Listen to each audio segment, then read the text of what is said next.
Hello, hello. Alright. I think we have sorted things out. I think my brain has finally managed to make this work. I hope.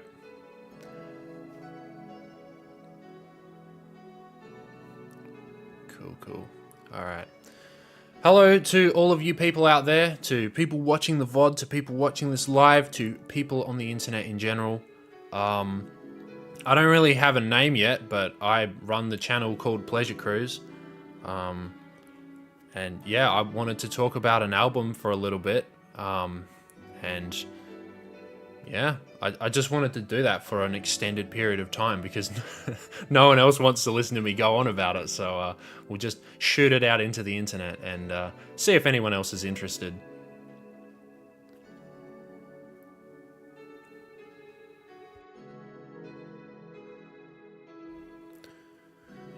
Yeah, apologies for the very simple sort of setup we've got going on here. This is real, mate. This is credible, bloody lo-fi fucking.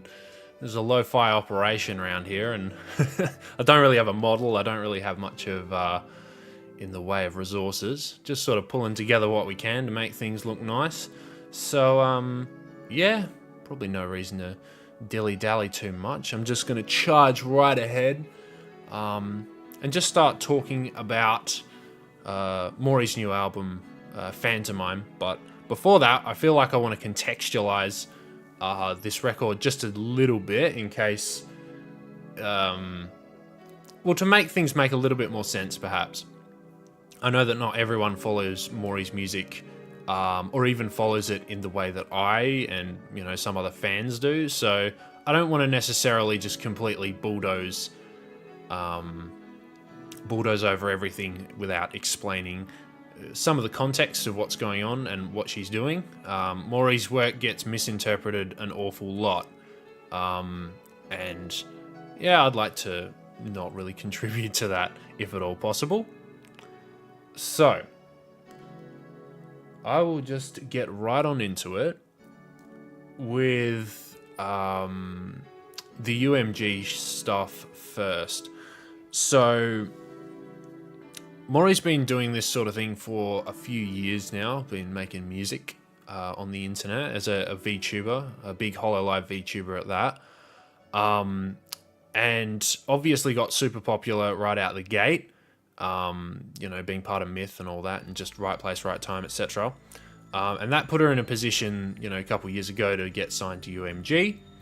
And that is relevant because a lot of Mori's music is very on a lyrical front, which is what I'm primarily interested in. I'm quite a lyrics person for the most part. Not the best at it, but I do my best.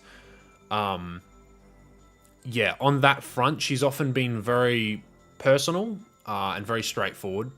And a lot of people seem to have trouble with that and don't really read her as sincere. And I think that's meant that a lot of stuff Mori's put out there has kind of ended up getting either misinterpreted, misconstrued, or just completely bowled over, which is quite frustrating, as someone who wants to take her work a little bit more seriously. I won't say that all of her work is necessarily amazing, but I think it is worthy of being taken seriously and worthy of being, treated as art, which is what it is. And a lot of the time, I don't feel like it gets that. So, yeah. Upon her signing to UMG, the first sort of record out the gate that she released was called Shinigami No. That album's not especially important to the sort of broader narrativizing, because Mori sort of post getting into UMG kind of started to lean into like a lot more narrative stuff in terms of her albums lean more narrative. They all kind of connect together to greater and lesser degrees, but they sort of feed off each other and they sort of reinforce each other a lot more so than her work before, which was sort of related but not as directly as particularly these last three albums.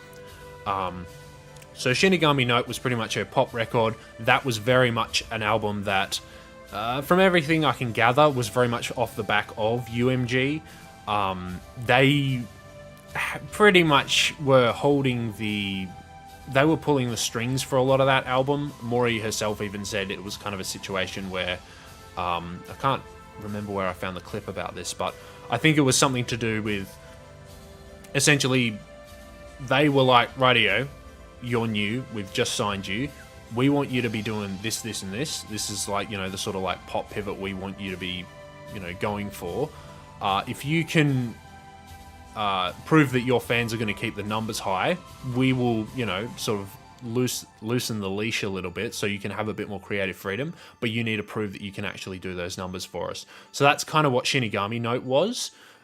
It was her attempt, in a lot of respects, to try and compromise quite heavily to see if she could make it work. I think at the time she was pretty happy with that album. I'm not sure how she feels about it now. People's impression of their work changes naturally, and she's not been very quiet about the fact that a lot of her very early work is stuff that she doesn't really enjoy quite as much anymore. And I wouldn't be surprised if some of the Shinigami Note stuff has not aged too well in her estimation. I think that would be totally reasonable. But yeah, moving along, we ended up at Cinderella, which was her sort of full-length record, and that came off the back of this EP, and that was, I'll be honest, at least for my taste, I really did not enjoy Cinderella at all, but there's a lot of reasons why. I think it's a very, very interesting album, and an album worth talking about, and an album that didn't get as much discussion as it should have at the time, because I think a lot of people were too excited just to, throw out the usual cheap criticisms, the usual like basic stuff that she's been getting for years. And because of that, I think it sort of ended up pushing to the side a lot of bigger problems with that album, at least, to my mind. And that could be quite frustrating. Because, Cinderella had some serious issues, and as we might get into a little bit later for this album, you can start to see how some of that was coming into the picture. Pretty sure she mentions on Last Days particularly some of the stuff around Cinderella, but I don't want to go too deep into that right now. It was an incredibly bitter, unhappy, nihilistic album, clearly by someone who had, had her time in the, in this scene. She'd made her start, and effectively had, seen behind the curtain a little bit too much. Not only that, but a lot of the, hate and harassment and all the rest of it that she'd been getting for quite a while at this point was really bubbling over. And so it just created this album, with the concept of being, several different circles of hell. Like all 10 of them were deadly sins. And, with the implication that, again, these were all things that she had done and things that would condemn her to hell. Which is, I think a lot of people, again, because they don't read a lot of sincerity into what she's saying, just because, she's a VTuber and whatever else. At the time, I remember hearing that and just genuinely being a little bit worried, because that's, it's not a very nice, it's not a very nice thing to say about your art, to have 10 songs essentially, songs that in my opinion weren't particularly good, but 10 songs nonetheless, essentially discussing and describing why you're not good enough, and why the world is out to get you, and all these things like that. And it just makes that album such a tough listen for me. It's kind of too hard to sit with for a lot of reasons. But that context, a lot of Callie's songs make me worry in that sense. Yeah, absolutely. Because it's really frustrating, again, the sincerity thing I brought up already, but it's so crucial to how much Callie is misunderstood. because a lot of people just think she's writing this stuff to be edgy, and they don't get the fact that no, a lot of what she's writing here is very straightforward and sincere. She does embellish things. She does make things, she'll like play the character a little bit, but it's a very sincere expression of who she is. And if you, cough, cough, if you know kind of deal, her sort of older history of music, she's never been any different to that. That's how she got into writing art. She's not one of these people like a Tom Waits or whatever who their whole attitude is, all of this is a performance. I go into it. I don't show myself. I only show the character. No, Callie doesn't do that. And in fact, an interesting point that I've sort of noted with this new album rollout, I noticed her talking a lot about how much she enjoyed doing a lot of the collab songs with like, Go-Getters and stuff like that. And I think it's because it gives her that emotional distance to be able to just pump the brakes on all of the songs being all about her and how she's doing. I think, as she's been doing this for the past 3 sort of album cycles, I think she's kind of wanting to put some distance there and just have fun with music again, rather than it being this sort of deconstruction of how she's feeling at the time. But, we'll see where she goes with that, but that's just something that I've sort of noted. But yeah, moving along, the next record, of course, was Jigoku 6 from last year. I thought Jigoku 6 was pretty fucking great because it was such a clear response to Cinderella, and how much it, at least to me, elucidated a lot of the problems I had with Cinderella, in that I felt that a lot of Cinderella was very defensive and very angry and very bitter, whereas Jigoku 6 I felt was a lot more honest and straightforward. And yeah, it was a very vulnerable record. Like, there's a lot of the best tracks on there I still put as Black Sheep, and of course why am I forgetting the name? 6 Feet Under. 6 Feet Under particularly, the first time I heard it, like, quite genuinely nearly put me in tears. I was so happy to hear that she had genuinely was just willing to be forthcoming about the fact that a lot of, her previous work, particularly like the anti-haters stuff and a lot of this other stuff, was coming from a place of insecurity, and was coming from a place of feeling rejected, and that she, just wants her music and her art and her expression to be loved and to be cherished and, treated as like something that people like. And when you don't get that, it's really, really hard to sit with that. You can put on a tough face all day, but it's really hard to deal with that sort of a rejection when this is what you care about. And so that's why I liked Jigoku 6 so much. It felt really genuine in that respect. And again, it was frustrating to see that the response from a lot of the broader internet was the same as always. Like, they just seemed to have the attitude that nothing's changed, she's doing the same as always, this is just the same old trash. And it was genuinely very aggravating that a lot of people weren't willing to get that she was doing, she was really trying her best and, trying to be really straightforward and really honest about how she was feeling. And to see that, again, pushed aside was a little disappointing. Even if sort of baked into Jigoku 6 is the understanding that she knows she's not... She sort of knows and accepts the fact that she's probably not going to get that sincerity and vulnerability rewarded by the internet. I'm pretty sure it's... on 6 Feet Under, there's a couple lines to that effect. Essentially, afraid of ugliness, they back away and run, look at me directly, we're not done. Kind of, people don't really want to, like, face that sort of, like, vulnerability, that, complexity of a person. And, that really struck me, and it struck me as really smart and really self-aware in a really positive way. And so that kind of leads us on to the new album, of course, Phantomime.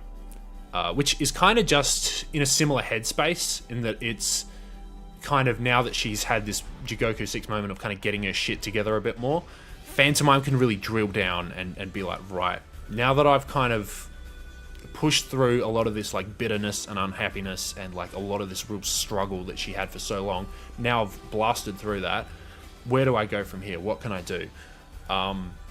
And this album's really just a tribute to all that, of all the potential. And yeah, as much as I feel the album is good overall, it's interesting because it feels like an album, at least to me, that I think on paper is probably her best album, just purely on paper. I think Jigoku 6 is always going to be sort of more preferable to me just because of that emotional, how much it hit when it came out, of just this like, oh shit, she figured it out, you know, she got her stuff together, like, you know, hearing her like be so straightforward was amazing at the time, and this is not going to have that sort of punch because it's from a totally new and different context, so totally respect that it's not going to be the same. But in terms of just being able to deliver all these ideas in a nice, clear way, potentially even clearer, actually, in terms of like being really confident, straightforward, just nailing what she's going for. Yeah, I think this album possibly is her best. It's just that for me, the difficulty is also that I'm not necessarily wild about a lot of the songwriting. It doesn't quite hit the way it could. But again, I listen to Callie's music a lot of the time for the lyrics. I do like her writing, and I think it's top of its game here. Like, there's not... Pretty much every single song is well written to some degree, and a few of them are excellently written. So, yeah, and I just want to celebrate that in this stream. That's going to be the main sort of purpose, is to talk about a lot of her writing, because I think that's the thing that gets the least shine. So, we will just jump right into that. And yeah, we'll start off with like the title and the broader concept, because each of these albums has had a concept. I forgot to mention Jigoku 6's concept was her descending through hell directly. You know, she had committed all these sins. Now she's actually gone to hell. And that's why that album was, you know, just sort of like an exorcism of a lot of her like worst, you know, biggest fears and insecurities and so forth. And Phantomime, she's sort of framed as the resurrection. You know, she's descended through hell, and this is her like coming out the other side stronger sort of deal. And yeah, the title is an interesting one, because the initial indication that I got, like Phantomime, so, you know, a phantom and a mime, you know, but also, you know, phantom as in a pantomime. So, you know, obviously a pantomime is something that's like a play, a performance, but it's also very like farcical, you know, it's deliberately very like over the top, campy, cheesy, and ridiculous, a performance. And of course, phantom in this context being like, you know, the fact that she's not really seen, but also I was thinking, you know, partially that it's like very ephemeral. So, you know, obviously on the cover there's like a bunch of different versions. Not this cover that I've got on screen, the main cover has a bunch of different versions of Callie all sort of standing together, and I thought it was going to be doing like a red thing where it's like all of the different sides of her and all the different like ways she's being pushed and pulled around. And the album's sort of about that, sort of. I don't think it necessarily goes into that concept super specifically, but it's there. It's definitely there. So yeah, might as well just get into the first song. I'll chuck it on the now discussing so that folks can find it a little easier in the timestamps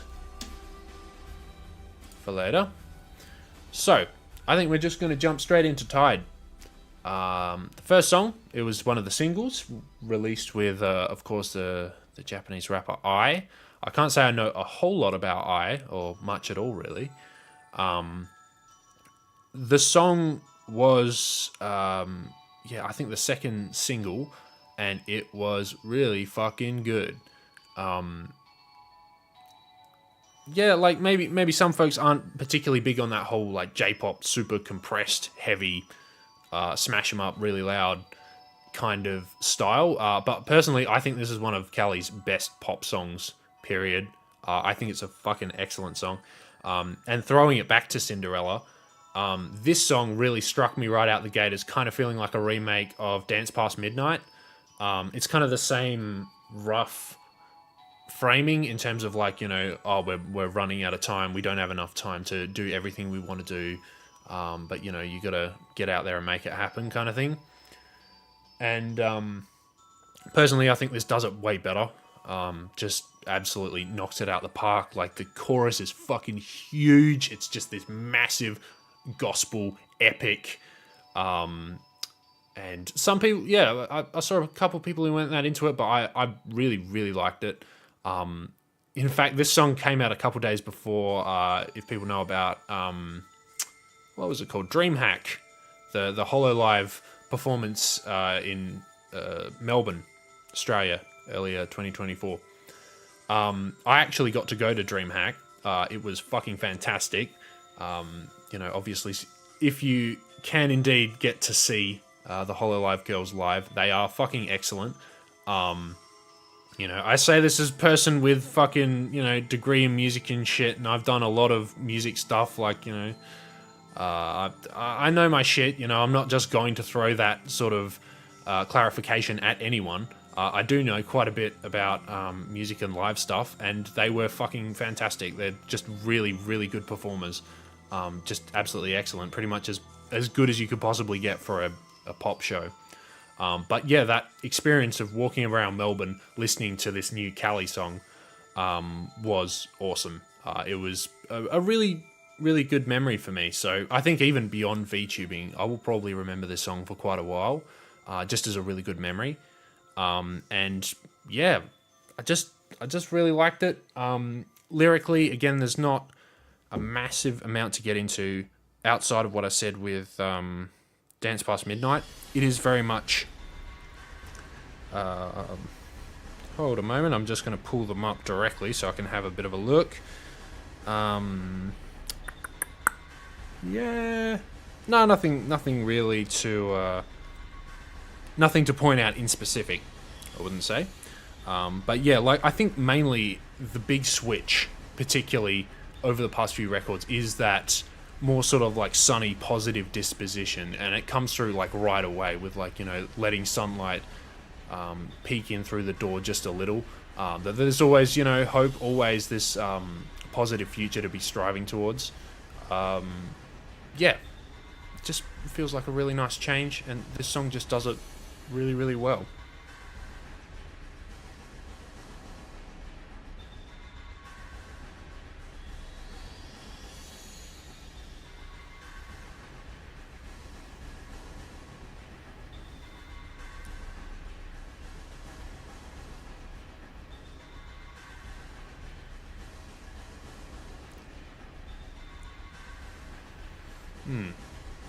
Yes. Okay, Tide. Actually, one other thing I would like to say about Tide before I move on from it. I think an interesting part about the way that Mori's done the framing is it's not just... Obviously, this album was going to be more positive and bright and happy, and that's great, that's fantastic, but I think the key trick she managed to dodge, which I think was smart, is... It would be easy to just come across as saccharine and disingenuous, like, alright, she wants to do this big sort of pivot away from a lot of the darker material, wants to make things a bit more happy and positive. But I think like songs like this always keep in frame the fact that, this stuff is not always easy. Like, trying to be positive and push forward and, make it happen, get it done. It's not always easy, and it doesn't always come perfectly the way you want it to. So sometimes you do have to really struggle for it, and sometimes you do have to like look for only, like the crack of sunlight peeking through the door. You don't have like this whole...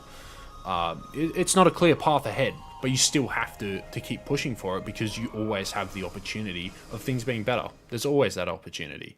It's not guaranteed, but that's why you take it seriously and you do the best you can. So I really like that. It's optimistic, but it doesn't feel saccharine or disingenuous. So yeah, really like Tide in that front. And that is followed up by, of course, Sneaking Revenge with Lotus Juice. We'll chuck that one in the title here.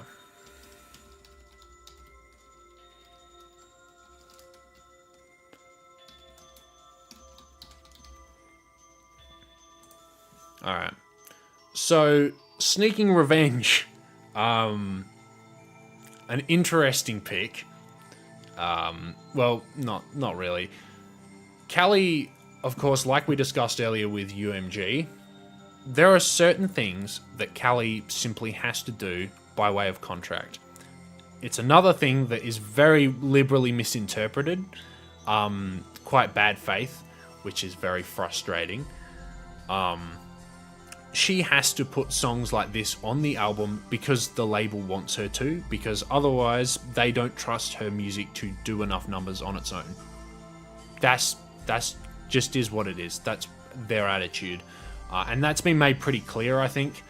Particularly, you look at Jigoku 6. Like, if we're taking Jigoku 6 as a purely, like, creative work, rightio, you're just trying to, like, perfect this narrative of going through hell, why is Future Island on there? There's not really a major reason. Like, I'm not even besmirching it as a song. I think it's alright, it's fine. But in terms of, like, you're trying to build this, like, narrative of going through hell, it's like a pretty wild detour at best. Like, that, even that's kind of a stretch in terms of how it connects to the broader concept. But she has to put that on there because, well, to be blunt, UMG is just not very convinced that her, particularly like her rock and metal stuff, is just going to do the numbers they want. And as disappointing as that is, she has to work within those boundaries and those parameters. It is what it is. So, Sneaking Revenge is clever in the respect that it's kind of it's got a couple layers to it. And in some ways, the context around the song is kind of more interesting than the song itself. So the original Sneaking was, of course, a Metal Gear Solid promo song that she released. She didn't write it. I think that's very important to point out. A lot of people like to forget about that. But she, I think, punched up the English translation, but she didn't actually do any of the writing on the song. Which is why a lot of people decided that it was, because the song is like really cheesy and corny and kind of dumb. Personally, I respect it. Howdy, T-Perks, how you going? I personally respect Sneaking for being so phenomenally stupid that it kind of wraps around. I do actually think it wraps around on the chorus. That chorus is so it's so diabolical. I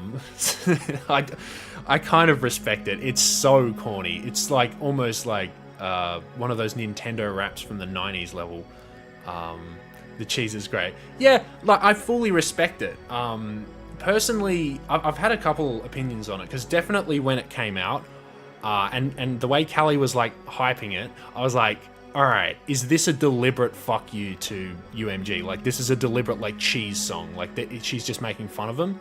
And I didn't know. And the fact she didn't write any of it kind of suggests to me, like, no, they actually just thought this would work. And she just said, fuck it, whatever, I think this is fun. And, I don't mind that from Callie. Like, I like her sense of humor. It's, again, another thing of hers that always gets pushed to the side as though it's not a thing. But, like, Callie has a sense of humor. And she's quite funny when she really puts her mind to being funny. The Sneaking hate was overblown because, of course, it was a justifying mechanism for people to be able to say, yeah, see, look, she's trash, and she's always been trash, and this is what she thinks is good. But that's not really, like, representative of her creative, ambitions, or what she really, really likes. I'm sure she likes the song just fine. But it makes the revenge song even more fun, because she got to, like, really twist it back. Because the original plan, according to Mori, is she wanted to get Lotus Juice on the original version of Sneaking. That, obviously, UMG sort of really put the foot down and said, nah, we're doing it our way.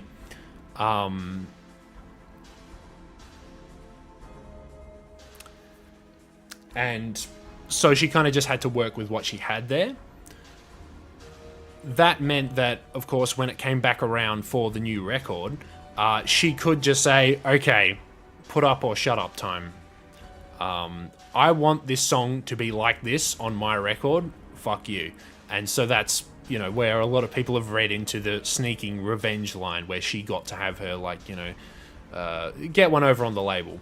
Whether that's true or not, it kind of depends, but it feels like it's probably pretty accurate, at least to some degree. And of course, revenge being, you know, a reference to Metal Gear Revengeance, or Rising Revengeance, and the how a lot of that album has a lot of that really like heavy, kind of like anime J-rock guitar stuff going on. So, you know, it works as a reference to Metal Gear, while also being her sort of her vision, sorry, for this particular song, which is just really cool to see. Again, like, what is really clever about the whole Phantomime concept, and the whole, like, you know, I have many faces, or, you know, I have many personas, is the way that songs like this sort of actually, in this particular album, they don't feel quite like they stick out in the same way that, you know, Future Island did on Jigoku, because she's managed to fold it into the meta text. It's legitimately very, very clever writing that she's managed to make all of these songs, even the ones that are promo singles, she's written them in such a way that they actually fit into the broader narrative of the album. And it's just really, really smart.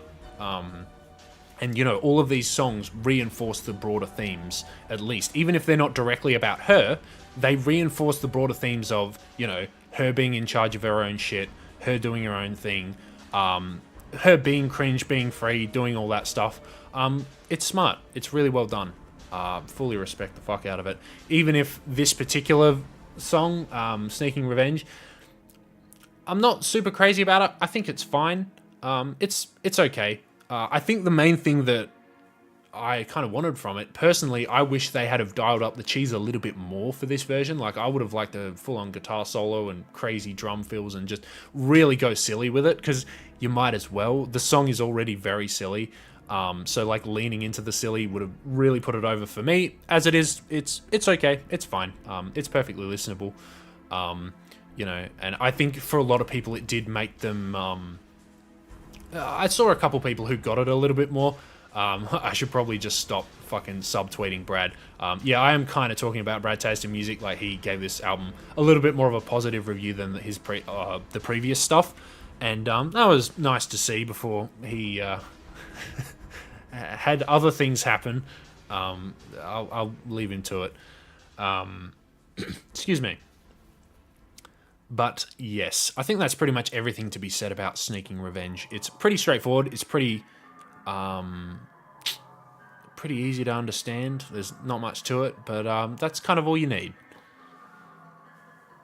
Which, you know, speaking of, oh, I should also say, yeah, Lotus Juice on the song. Lotus Juice sounds cool and fun. Oh yeah, Brad. Yeah, Brad's look, Brad's having a time. So look, I don't have any beef with him right now, but I think whatever's going on with poor Brad is probably punishment enough for whatever ills he has caused Mori right now. So I'll let him sort that one out on his own time. Cool. So yeah, Lotus Juice was pretty cool. I thought it was a nice addition. I don't know too much about Lotus Juice. Apparently has something to do with the Persona soundtracks, but I don't know too much. I'm not like a mad keen Persona person. I've played some of the games. I thought they were good fun, but not mad keen. But yeah, I think he did a pretty good job on the song. And speaking of the tie-in games, or tie-in songs, we got Go Getters, the big one. The big kahuna with the Giga and Teddy Lloyd stuff. But Lotus Juice seems to be mixed a bit more forward than he is in most Persona tracks. Potentially. Again, yeah, I've not listened to him a whole lot within the context of like the Persona stuff. So the mixing on that song didn't particularly jump out to me as being that egregious. There are other songs that I was not super keen on the mixing, but like, you know, so far we've gotten the record, I've not really had much of a beef with any of the songs. You know, I saw a little bit of pushback for Tide, but I think Tide's fine. Maybe I'm just used to that very, you know, J-pop style of like really big, loud, compressed stuff. But personally, I love it. Sounds fat and fun. Like it. But Go Getters. This song's pretty good. And I think a lot of people, again, because it was such a big single and also came out at a time when, I guess it came out as a promo single, with the Suicide Squad Isekai anime, which I don't know anything about. I can't say it was all too interesting to me, but maybe, maybe some people are super into it. I have no investment in it one way or the other. But as a song, Go Getters is again walking a similar kind of tightrope lyrically to something like Sneaking Revenge, where it's trying to do simultaneously be about her, be about be about the character, and also fit the context of like an ending theme song. And managing to do all those three things together is pretty tricky, and I think she does a mostly good job of it. In fact, the specific moment I wanted to really highlight for this song on the lyrical front was, the post-chorus. Where is it? It's listed as the post-chorus on Genius, I believe. This song is so stacked up with fucking hooks that you can kind of put anything anywhere. Like, it is a mad catchy song. It is, like, unreal catchy. I remember when it came out, just like running it over and over again, like, man, I can't get this thing out of my head. It is so well written as a pop song. I think my only real reservation with Go Getters is that there's a little bit too much of filler lines here and there, particularly when it's just getting started. It feels like the song doesn't really like slam in. Mori kind of like just vamps for a bit with just a couple of like filler bits and pieces. To sort of like lead us in, but once the song gets going and you get the chorus and the post-chorus and all that stuff, like it's just hitting for six. It's so madly catchy. I really like the second half of the song. Yeah, as well you should. It's just such it's a fun, it's super exciting.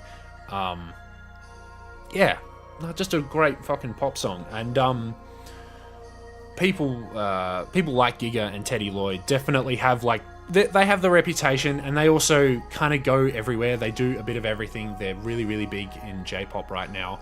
So they're like, kind of the people you call. And they make really fucking good music. So I don't mind it generally, even if Giga is definitely catchy. Absolutely. I definitely feel like Giga, at least to me, like I first heard Giga's stuff last year. I'm sort of more recently getting into a lot of J-pop, and at the time when I first heard it was No Title, absolutely blew my mind. I was like, holy shit, this is such a good pop album. Wow, this is just so catchy and fun and loud and awesome. And that kind of I feel like his stuff now is still really good, is still really polished, but definitely there's been a bit of slippage, at least to me. He's a little less consistent, but when he nails it, he still nails it. And Teddy's a little up and down too, but I still really like a lot of what he's brought. Every now and then he does a really fucking good job. I really think he nailed the song Callie did with Kiara that I'm not recalling off the top of my head. Fire and Ice. That song was fucking great, and again had some really like just loud, super aggressive like synths and bits like that. That was fucking great. And the team up here is awesome. There's a couple sections in this song that really aren't just like catchy, but like a couple of them that are just Fire and Ice. Yeah, that's the one. That are just like really fucking visceral in a really good way. So, it's great on that front, but dragging it all the way back to the lyrics. Was in production for a long time, 2022. I think that would make sense. Again, UMG have just been really difficult about collabs. I don't know what the whole thing is. Again, a lot of this is buried in so much freaking tangled corporate bullshit that it gets really difficult to sort of know where things are at. I remember, like, particularly when I first heard Cinderella, was had a very strong opinion on it, and I wanted to write up this whole review about it and sort of talk about that it featuring Mori Calliope as artist. Yeah, okay, that would make sense. Yeah, that would make a lot of sense that it's a Kiara song with Mori on it. Yeah. Because I remember back when Cinderella came out, I wanted to, do a review of it and kind of point out the fact that, oh, why aren't there more like holomems on this song? She's so stuck in her head, she's like pushing them all away and all this stuff. And that was, complete bullshit. Obviously, I didn't know that at the time, but like, I've learned better since that it's not that fucking simple. It's not as easy as, oh, she just decided she's too good for them. That's not how that works. She doesn't have those opportunities because of. There are greater opportunities that she gets through UMG, and a lot of people, again, like to ignore that side of it. You don't get to do, like, Suicide Squad, Isekai, if you don't have a major. Like, I mean, it's possible, but it's extremely difficult. You have to be exceptional, and really, really doing numbers. You have to, pretty much be Suisei or, like, Marine or someone. She even mentioned how it was easy to collab with Kobo due to the UMG connection. Exactly right, and I'll get into Kobo a little bit later too, because I think she's going to be quite interesting to talk about as well. But yeah, no, it was definitely cool to see that Fire and Ice from last year, and I still really like that song for the most part, even if it is just sort of fun fluff. I really liked it. I'm still trying to find this fucking Go Getters line that I really liked. Yeah. So yeah, just pretty much the post-chorus bit. Sorry, we're go-getters. Ain't my fault. We're wicked, stunning, tricky. Why you running? Bet you think you're clever. Whatever.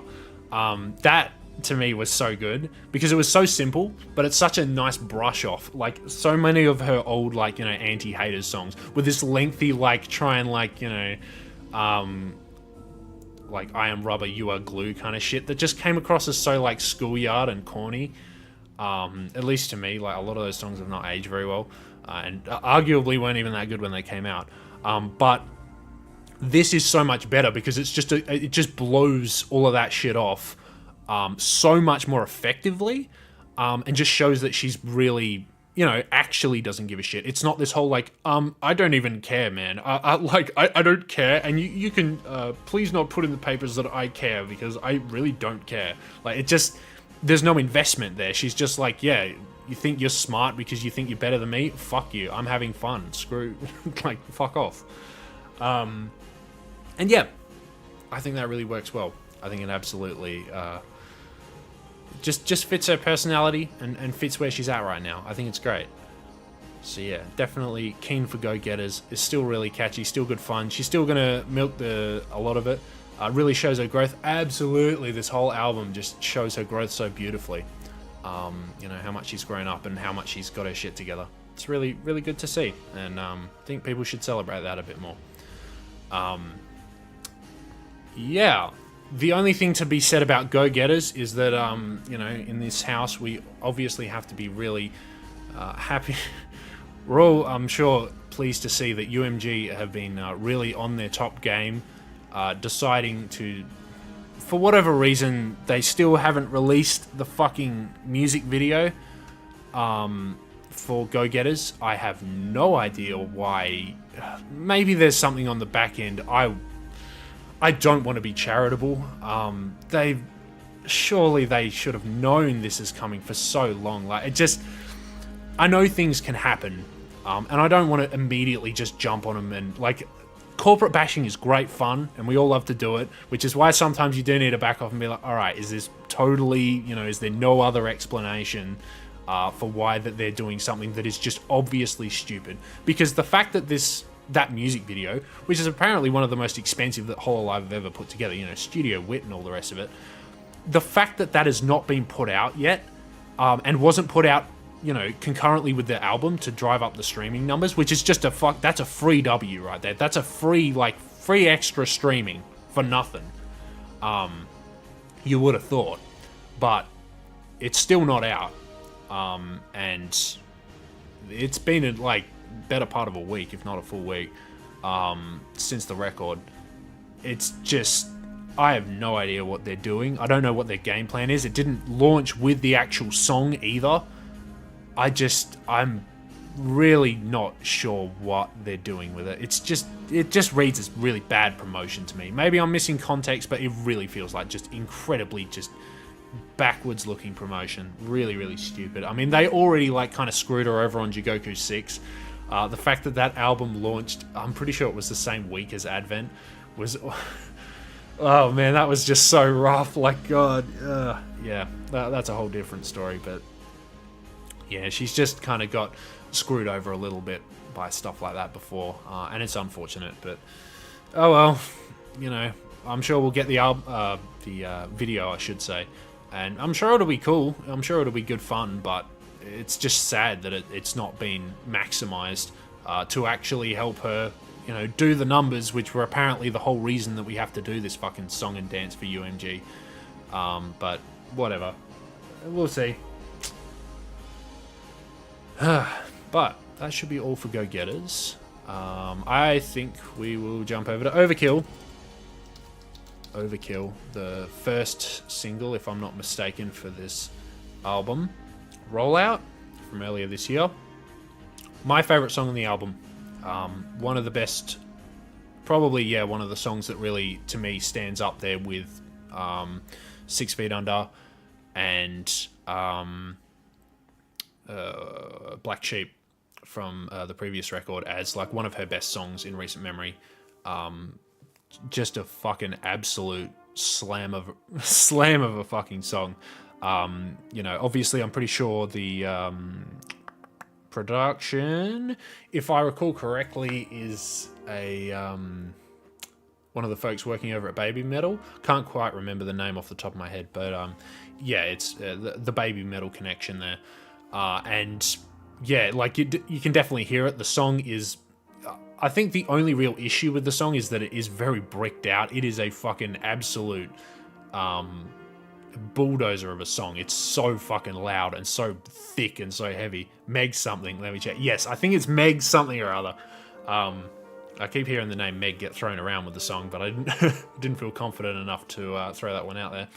But yeah, Overkill, I think the only thing, and I really do mean the only thing holding it back from being a 10 out of 10 song for me, like it's just a fucking actual instant classic masterpiece of her work, which I do think Callie has. Meg Metal. Okay, gotcha. Thank you. I do think Callie has a 10 out of 10 song. I think Red is a 10 out of 10. That's what it said in the video description. All right, we'll just go with that for the time being. Yeah, I think Red's a 10 out of 10 song, and I think she's got a couple songs that are very, very close. And this is one of them that I think is close, if not for the production being quite so full on.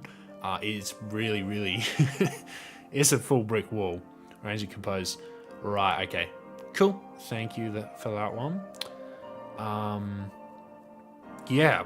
And obviously, you know, speaking about the production and stuff, the guitars on this song and like just the whole thing is really heavy and intense, because like the lyrics and the subject matter is very, very intense. And yeah, as far as like Callie's whole anti-corporate arc, I guess as you could call it, like, you know, starting with Cinderella where she had Wanted Wasted, which was very much about commodification and, you know, feeling like your art and your life is essentially being turned into a product. The fact that, you know, that also continued onwards into Jigoku 6 on, you know, what was the track? The real track, first one, Carnival of Imaginary Images, that's the one. And now on Overkill, which I think is arguably the best in that particular lane in terms of like talking about like the broader sort of issues with corporate art and things like that. And particularly this song feels like it is released in the almost perfect context. I don't think Callie could have predicted just how well this song would age over the course of this year. Overkill is obviously like a critique directly. A lot of the lyrics are a direct critique, and the video, of course, as well, is a direct critique of like corporate. The sheer timing of Overkill was amazing. It was fucking perfect. And I really don't think Callie quite realized how well she hit the nail on the head and how beautifully. It's a song that I've come back to. I do think it's the best VTuber song of this year, like over everything, because I think it's met this year so beautifully and understood, and just sort of spoke to like issues that we're going through in the broader industry right now. With I don't want to go too far into it, obviously, but like a lot of the stuff with Ninja Sanji, a lot of the really bad rumors going around for a lot of different companies, stuff that's been going down like at Idol recently. And it's obviously very much aimed at a lot of like corporate power, commodification, treating, people as numbers. There's something about the Phantomime Calliope releases. Yeah, absolutely. Fucking definitely. Yeah. It's all that side of it, obviously the corporate side of it. But I think the thing that she really nailed in a way that I think is like puts it over the top is that the actual criticism of the song is not just about like this attitude of like, execs are doing this, because executives obviously do that stuff. That's their job. It's fucking evil, but it is what they are paid to do. What I think Callie does a really good job of is criticizing the underlying behavior, because there are a lot of fans out there who do the exact same fucking thing. And it's bad. It's really bad. And it should be called out. And she calls it out pretty brutally that, like, she says pretty much directly, my allegiance is not with you people, it is with the creatives. It's with the creators. It's with the girls. It's with the people who are out here, like, working their asses off to make their dream come true, to make art that they care about, to make art that, other people care about.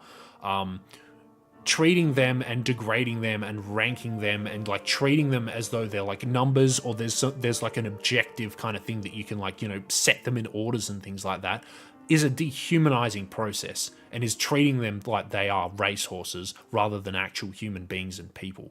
And that core criticism, I think a lot of people are still not ready to hear. I think she hit she hit the bullseye a little too hard. I'm going to be honest. I think there's still a lot of people in this community that really don't want to listen to that, because it compromises their understanding of VTubing and following VTubers as being about winning. Like, that there are like correct picks and wrong picks, which is not how this works. And yeah, the song's just such an excellent encapsulation of why that stuff is bullshit, but also why it should be pushed back on hard. This is not something that's like, just like airy-fairy, like off to the margins, not that important. No, this shit really matters. It really matters that we, have our allegiance with like, the creative people, that they're like, their worth is not in numbers. Their worth is in being people. People have worth all of their own. They don't need big numbers or big subscribers or big fucking whatever to validate the fact that they are, important and worthy of taken care of. So yeah, no, Ultra Kill is just such an excellent song in that respect, and I think it just absolutely nailed something that is so specific to the VTubing context. I think it's why, even though I've seen, I did excuse me, I did poke my head into see a lot of Brad's stuff, obviously. He liked this song, but I don't think someone like Brad, for example, could really understand the context of why this song is not just, like a pretty good song, but like an important song that people needed to hear. And I will almost certainly talk about Overkill again at some point, if I ever do go down the rabbit hole of talking about a lot of corporate stuff. It's coming up. Excuse me. Even just talking about a lot of like issues with broader VTuber fan culture, it is possibly one of the most brutal and most accurate and most essential kind of deconstructions of the bad attitudes that I've seen. Because it's not just doing the whole, fans are too clingy or fans or whatever, which, is certainly true, but I don't think it gets to the heart of something quite in the way this does. Like this is, just underlines that this is just a fundamentally bad attitude, and it's a bad attitude that a lot of people are very invested in. So yeah, fucking excellent song, really, really good. The production being a little bit too heavy on is kind of the only thing that's pulling me back from saying it's an absolute instant classic. But apart from that, Overkill's fucking excellent. Really, really good song. And heavy and brutal, and just another indication that Callie can really do this metal stuff like way better than I think a lot of people expected. And it's awesome. It's just so awesome to hear her really like just go for it and rip it and really get angry and get aggressive. Sounds great. So fuck yeah to Overkill. Super good.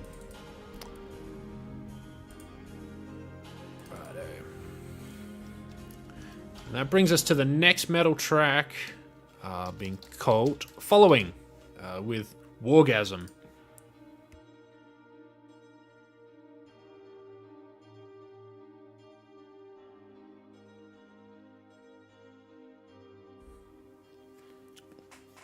Yeah. So, Cult Following is kind of, if we're linking it all back to Cinderella, which I've seen a lot of, again, could be just a personal thing. I've seen a lot of parallels between Cinderella and this new record. I'll admit I was somewhat skeptical about her desire to make rock-related songs, but it really worked out for her. I really think it did. It's funny. People probably won't believe me when I say this, but again, coming out of Cinderella, one of the things that I really wanted, I was sort of thinking about making a video about it even all the way back then, and I was like, oh man, I really wish she would do like rap metal. Kind of at the time I was thinking something along the lines of like Grim Salvo or like what's his name? Fucking shit. I'm blanking. It's just one of those like sort of angry, like a little darky type guy, sort of just loud yelling kind of shit. And she hasn't gone that direction, and I think that is ultimately for the best. I think her leaning into like nu metal and stuff like that is actually a fucking excellent fit for her. I think nu metal is genuinely, it really gets to the heart of I think a lot of what makes Callie interesting, in that it lets her play the line between kind of deliberately ridiculous, but also she can flip it back to being serious again. She can kind of like, dial up the silliness, because nu metal has a lot of like really dumb, silly, ridiculous shit in there. And I think giving Callie the sort of option to really tone it up, whether she wants to be more on the sort of serious side, like a Deftones, or if she wants to dial it over to more like a Limp Bizkit kind of thing, a bit more over the top, kind of gives her a lot of room to wriggle around there. So hopefully she keeps pushing it, although, obviously she doesn't want to just be confined to one thing. That's the, point of the title of the album. But yeah, Cult Following, very much in that sort of nu metal mold. And yeah, it's an interesting one. I personally don't think it works as well as it potentially could, but I do think it's pretty good. I do like the lyrics quite a bit, looping back around to Cinderella. Personally, I see this as kind of similar to like sort of a Nezumi scheme, in that it's kind of doing the whole slightly, I mean, by her admission, this song is not supposed to be taken entirely seriously. This is not supposed to be a reflection of her genuine attitude. And Callie has done several times the whole, creatives are just like, creatives are cult leaders, or like, in the modern age, having a cult following as being a performer and having like a lot of people follow you kind of makes you a bit of a cult leader kind of thing. She's done that a couple times, and particularly like Nezumi Skin was a big song about that. But that song, at least to me, she's given a couple explanations of what that song's about, which sort of indicates to me that she didn't have a very clear idea of what she was doing, or maybe she doesn't want to necessarily clarify it, or at least I've seen her talk about like several different things. Her story about rewriting the song in the studio was great. Yes, that was quite cool that she wanted to make it sound cooler, to impress Wargasm of all people. But yeah, fucking good on her. What the original version was like. Yeah, well, that's kind of how the creative process goes, though. Like, sometimes you have an idea for something and it comes out completely different, and you just kind of roll with it. And I like that. That can be quite interesting all on its own.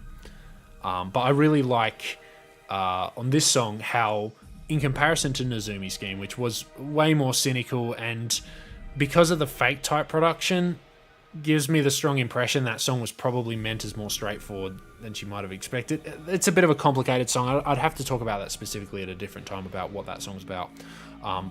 There's a lot to it, but cult following is a very straightforward, like, kind of embracing this kind of role as the cult leader. And personally, what I really like about that is that it feels more like joyous than something like Nezumi Scheme. In that it feels less born out of cynicism and more born out of this like genuine desire to like the fact that like, yeah, obviously this is like an exaggeration. This is not like actually what she thinks about her fans or like, things about creators in general. But like being able to like play the heel kind of thing, like lean into it, like say, fuck it, we are going to be a cult. We're going to just fuck shit up. There's a kind of like joy in that. There's a kind of freedom in just being able to say, fuck the rules, we're going to do it our way. And I think that's what really like rang through as part of this song tying into the broader concept.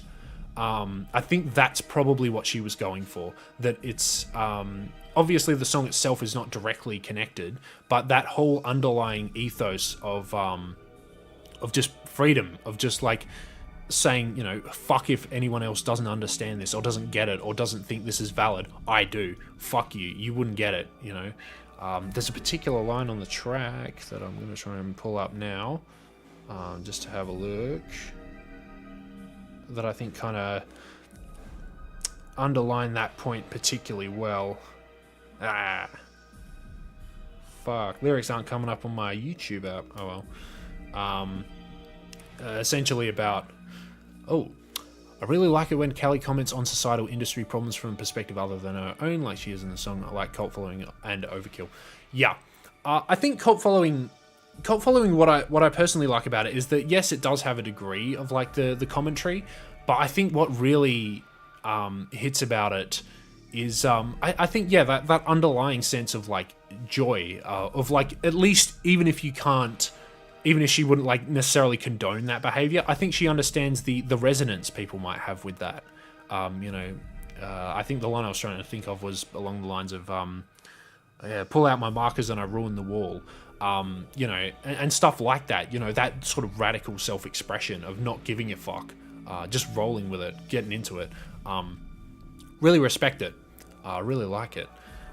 So... yeah, I think that's probably, like I've said for a lot of these songs, the lyrical angle, I think, is what I really liked on this song the most. The production is not too bad. It's heavy. It's chunky. Again, Callie's delivery is pretty good too, like particularly towards the end. She's like genuinely getting close to screaming her brains out, which I know some people are not going to be keen on it, but I wanted to go the whole way, man. I like heavy metal, so I don't mind... I don't mind her really dialing it up as much as she wants. She can go real nasty for all I care. But yeah, hearing how much she can kind of sell it, like she is leaps and bounds as a singer compared to where she used to be, and particularly the confidence to be able to sell this song and sell it as, angry and, passionately is awesome. The only thing that kind of pulls me back on it is... it's probably more a Wargasm thing. I haven't listened to a whole lot of their stuff, but this song did feel a little bit stiff and clunky to me. I know it's kind of gone for this big sort of like boom, clap, stomp kind of thing. It really wants to be just like, like an absolute curb stomp, heavy, big boot kind of anthem. And I think it kind of gets there, but like a lot of the elements don't really gel together. I feel like it needed some more like synths, some more like reverb, just to like glue all the bits together, because to me it just starts to feel a little bit stiff and a little bit like there's just something missing.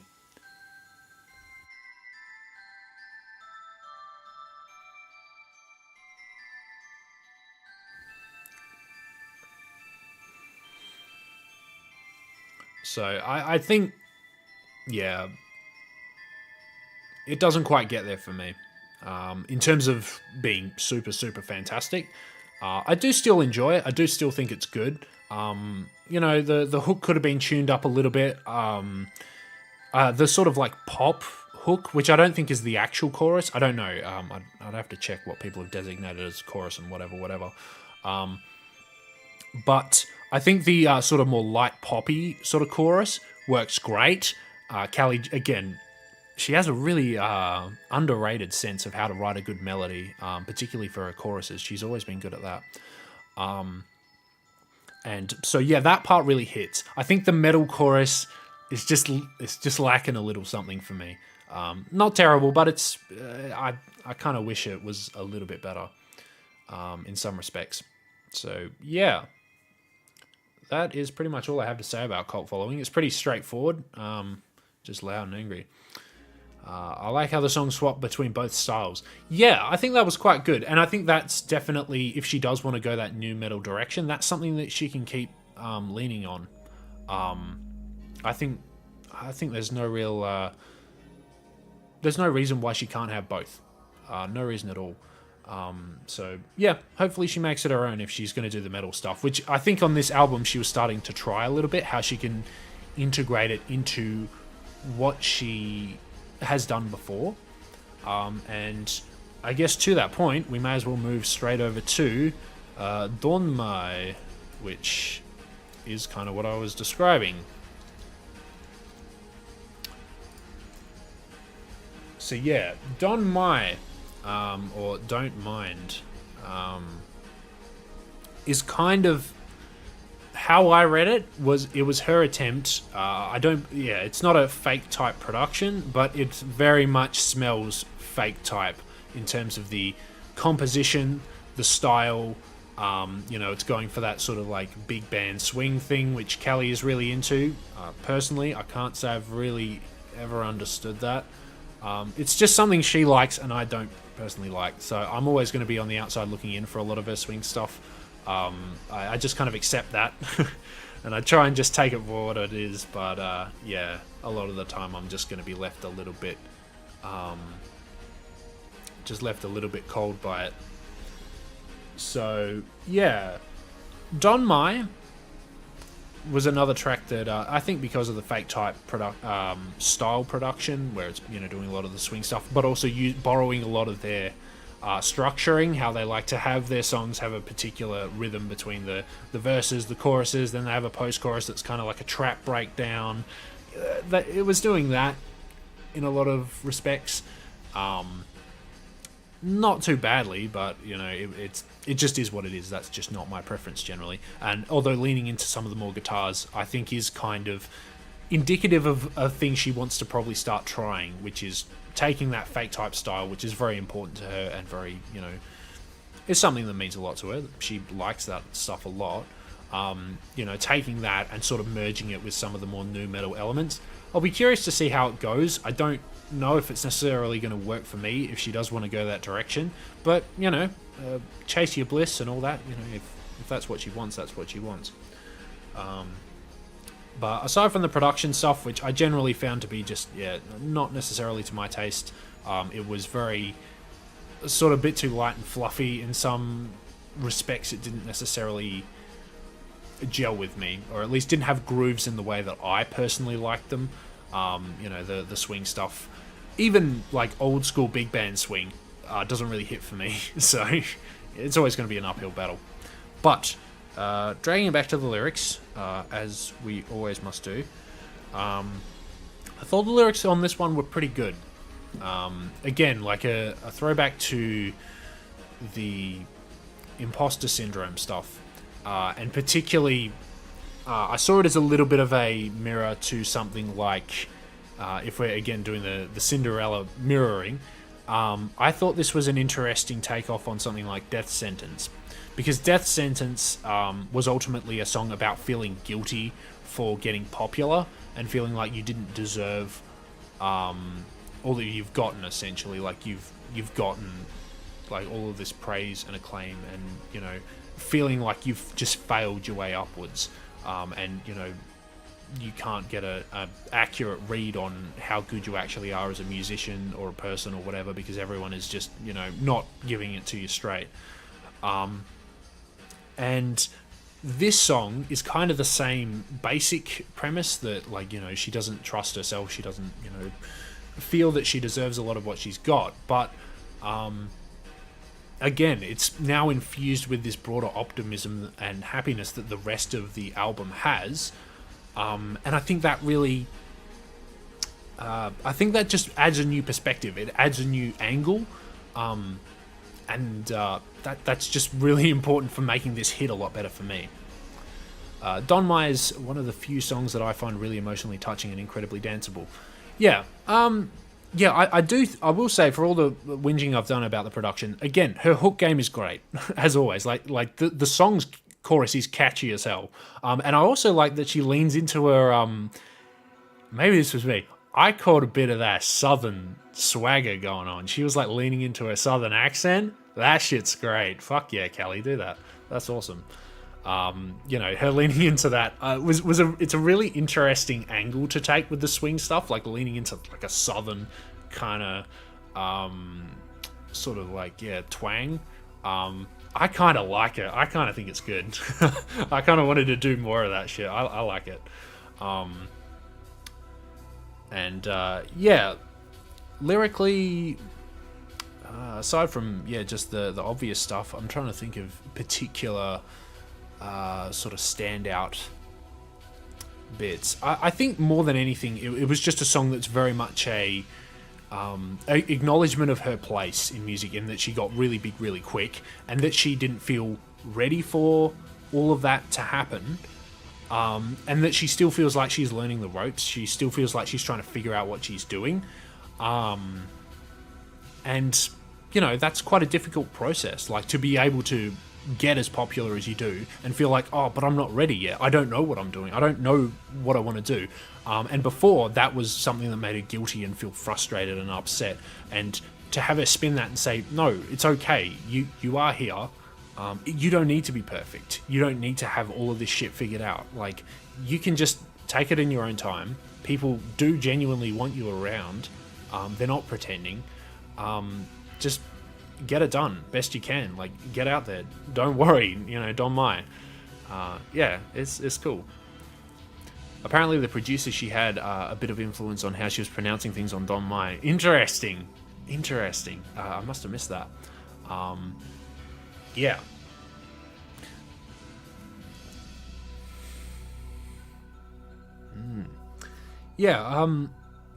Excuse me. Not a massive amount extra to say. It's not one of the ones I've returned to a whole hell of a lot. I really like how it recontextualizes a lot of her older work about her insecurities, and just, has that more positive and optimistic spin that doesn't feel saccharine. It doesn't feel like it's selling her down the river and just saying, yeah, everything's fine, you've never done anything wrong or whatever. It just acknowledges the fact that, it's a process to get better at this stuff. And that you don't have to come out the gate perfect. And just because you didn't come out the gate perfect doesn't mean that you are, prevented from making great art and interesting music down the road. And in fact, albums like this are a testament to that. You can get better. You don't have to be fucking perfect. People don't actually, dickheads care a lot about that. But like, most normal fucking people do not need you to be perfect. They just need you to be compelling. And if you are compelling, you're all good. You're all gravy. Don't stress about it. Don Mai.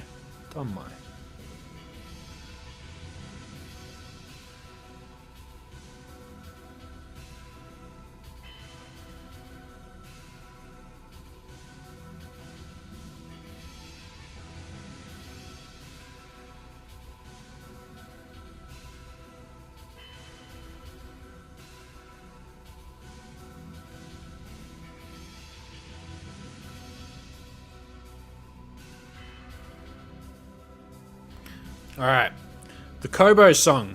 Is it Midnight Mayoi? Something along those lines.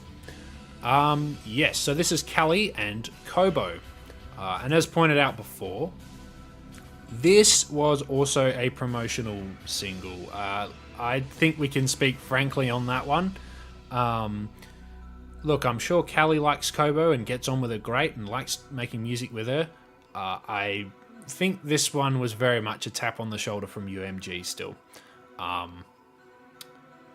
Look, not confirmed obviously, but I get the very strong impression of that because of how UMG has sort of been moving with Kobo.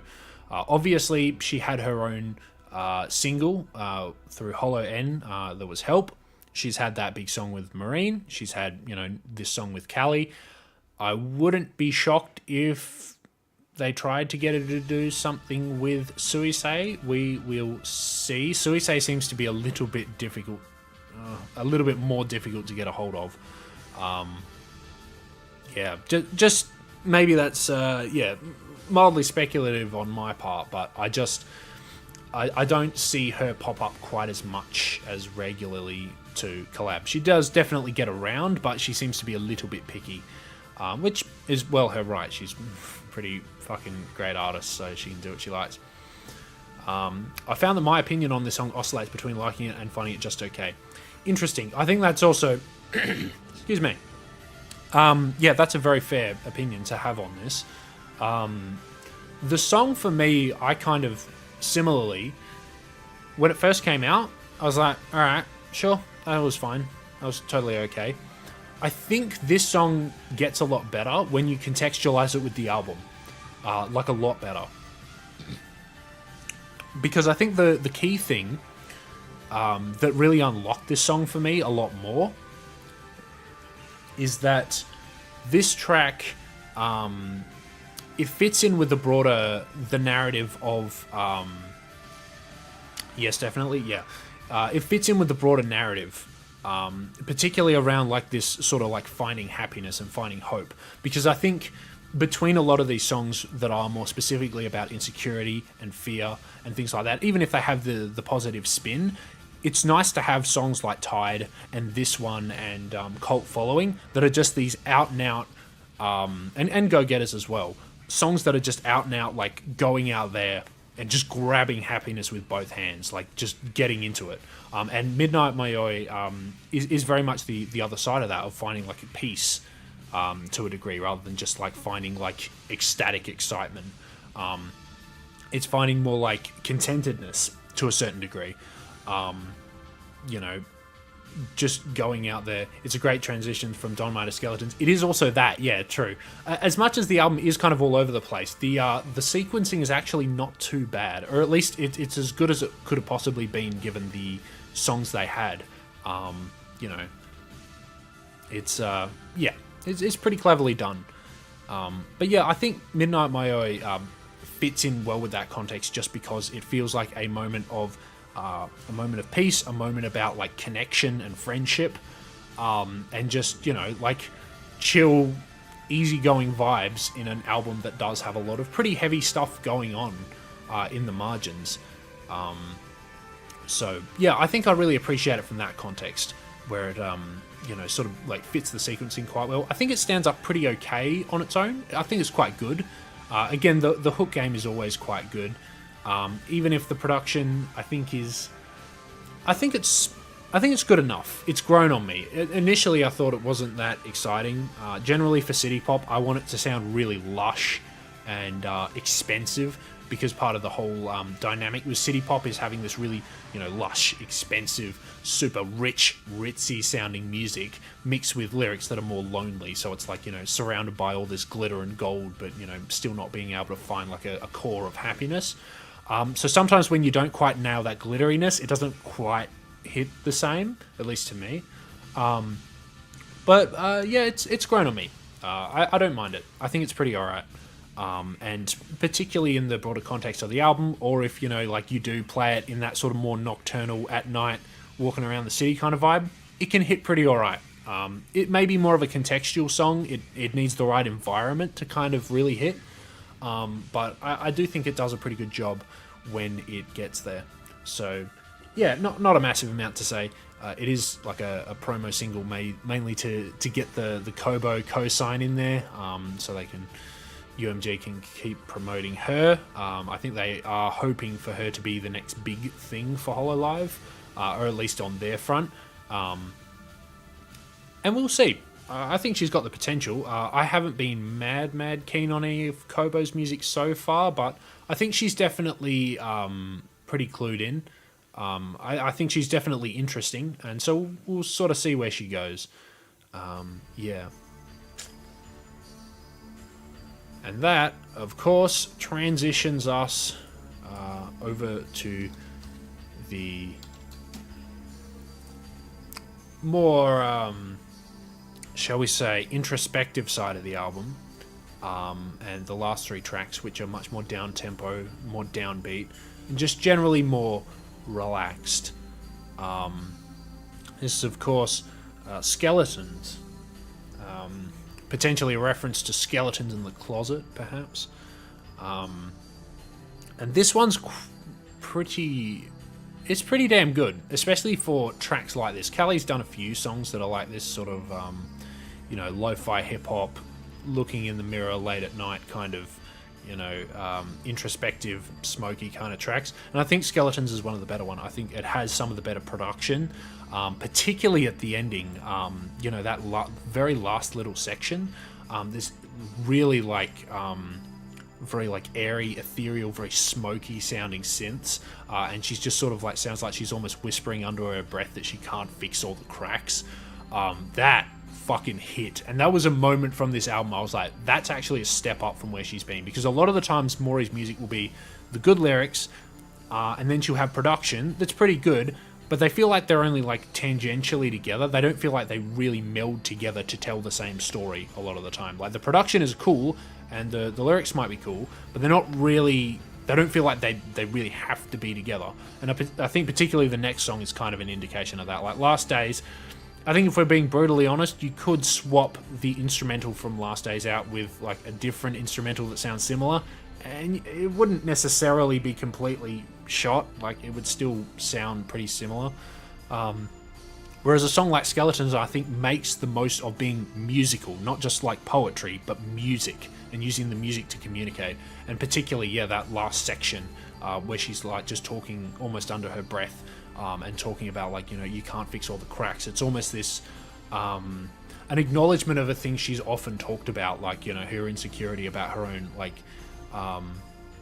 shortcomings and failures and things like that over the course of her career. But an acknowledgement of that in a way that feels a lot more maybe wistful and sad, obviously, but I don't know, I feel like she really nails that emotional beat without feeling quite so negative, woe is me about it as it's felt previously. I think it really just it cuts into that sort of it cuts into what it needs to without really going overboard. Might actually pull the lyrics up specifically for this one, because it is quite it's got a lot going on. A lot more so than some of the other tracks in terms of juggling a couple different emotions at the same time. I think one of the things that I really noticed about this track was particularly the end of a life comparison. Now, a lot of her songs have tried to be that sort of big end of a life successor. And, I know why. It's obviously one of her most beloved songs for a lot of fans. And, it's a good song. I like End of a Life quite a bit. But I think there is a degree to which, that song has been... Because it's popular, it wasn't just one of her more introspective tracks. It became a popular introspective track. I think a lot of people have a tendency to kind of lean on that song as being... oh, this is just how Callie is, rather than that's how Callie is at the time. And I think that this song is a worthy sequel to that song, in that it feels similar, captures a similar vibe, and it shows how much she's grown as a person, grown as a performer, and all the rest of it. But I think it actually moves forward with the perspective. It feels like it's an actual step forward on the road, rather than just being a sort of just rehash of the same general themes. Just having a bit of a scan of the lyrics here. Yeah.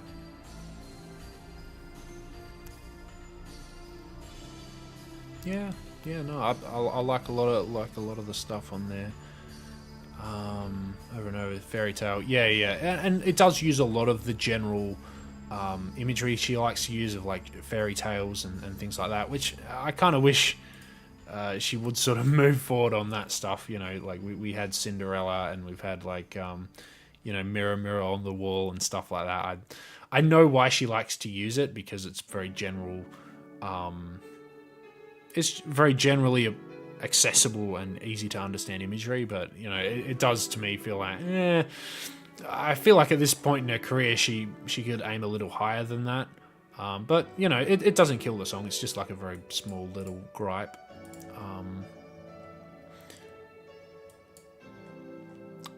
Yeah, just scanning lyrics.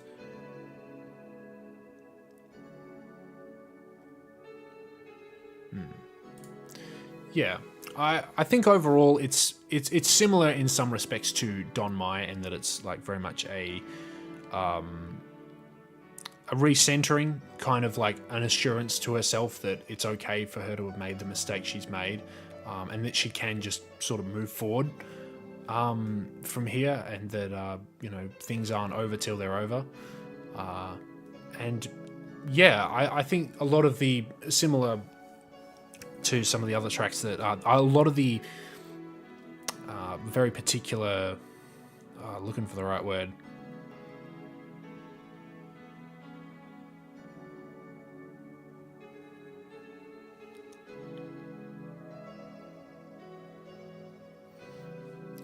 I guess the insights that she has into where she's at right now feel a lot more specific and feel a lot more genuine than they have in the past. So, yeah, no, I definitely messed with Skeletons, and I really liked it. It was one of my highlighted as one of my favorite tracks from the album, and I really do think that this is probably the best she's done in this particular lane of the very smoked out, introspective tracks. Yeah, that just creates a lot of like atmosphere, and yeah, the production is genuinely really good. There's a lot of like nice little details. It's maybe a little bit on the generic side, but I didn't mind it too much. It didn't bother me. I thought it was perfectly all right for the most part. So yeah, that indeed is Skeletons. Definitely one of the better songs here.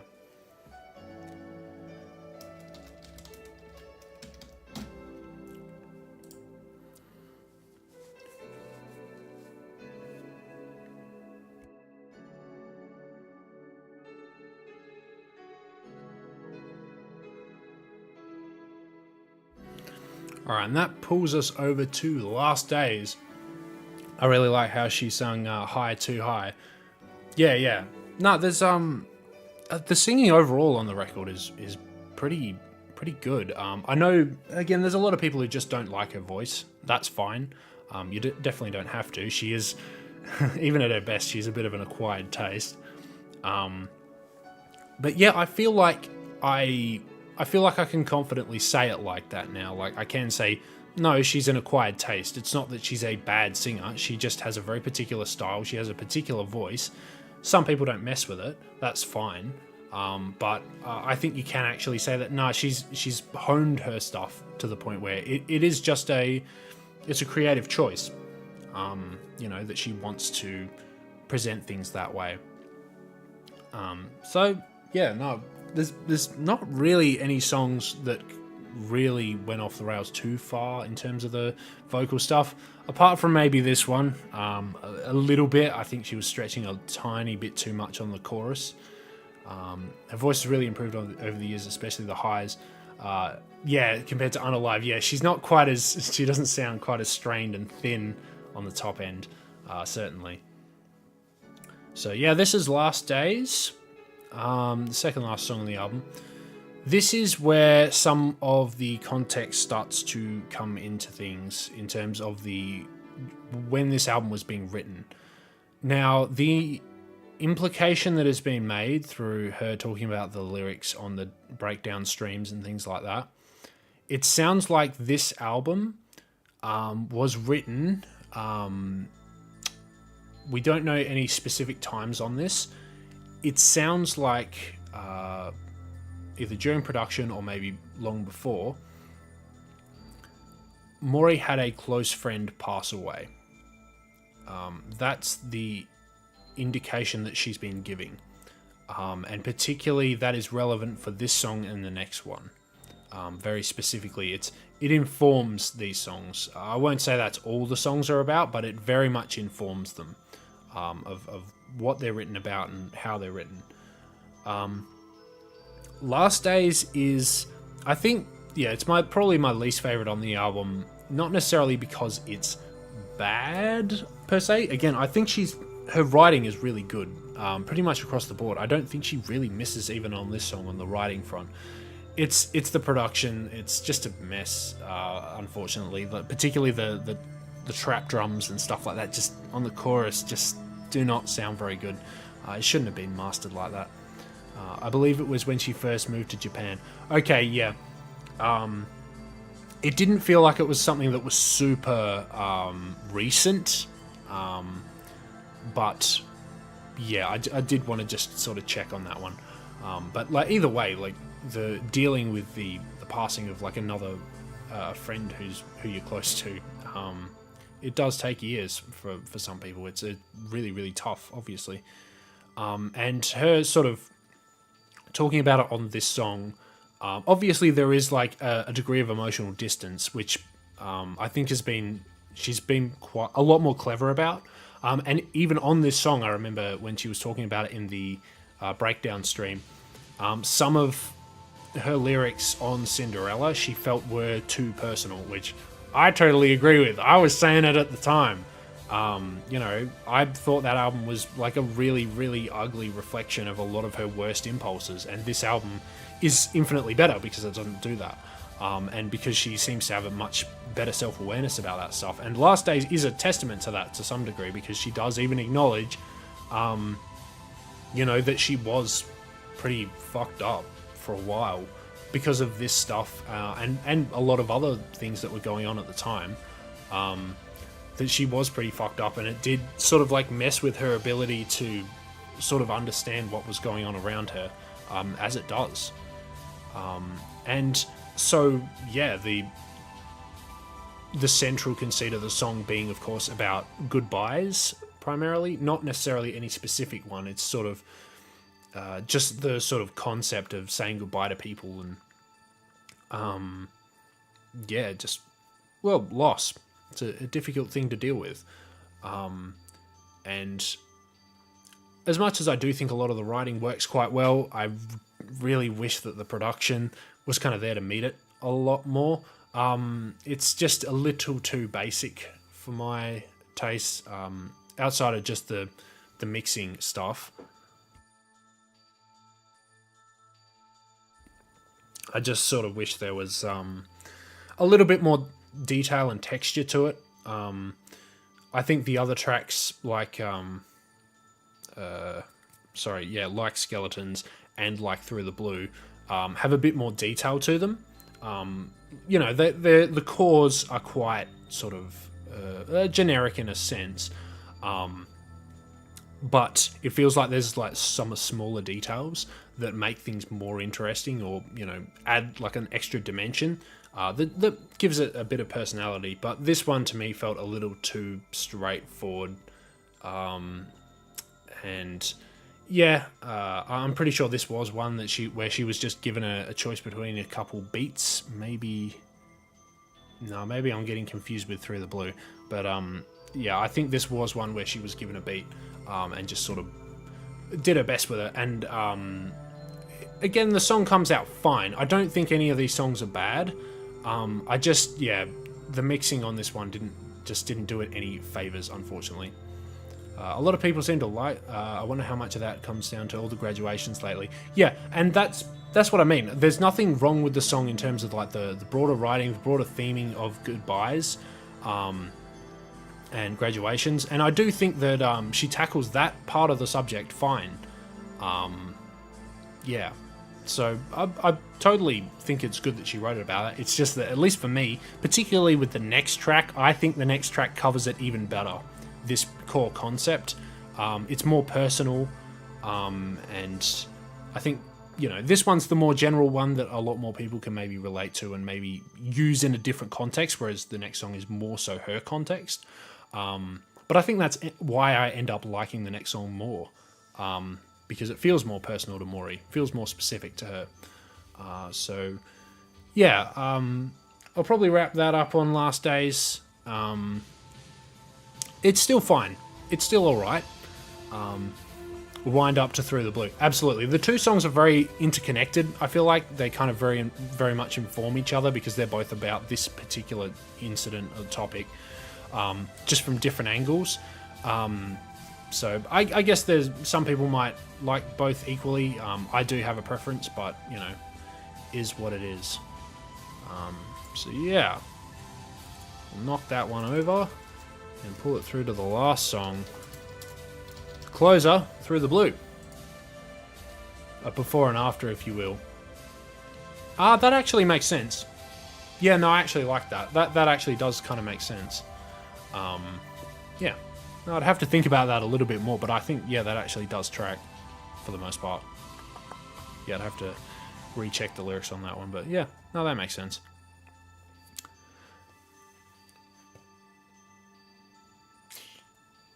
Cool. And so we end off with Through the Blue. This one, to me, again, I keep pulling it back to the Cinderella comparisons because I feel like, there are a lot of similarities. This one is kind of like Glass Slipper in terms of the closer, in terms of a song that is trying to look towards the future, look for something better, while acknowledging that things can be rough. But this song is head and shoulders above Glass Slipper for me. I think this is a lot better. I think the acknowledgement of a lot of the things Mori's been going through, you know, are a lot more powerful and a lot more, you know, hit a lot deeper. And I particularly like, with the whole themes of loss, there's quite an interesting shift. One thing that I've noticed about a lot of Mori's older music is that when she talks about death, it's not necessarily, she's not talking about death in a literal sense, at least not the way I read it.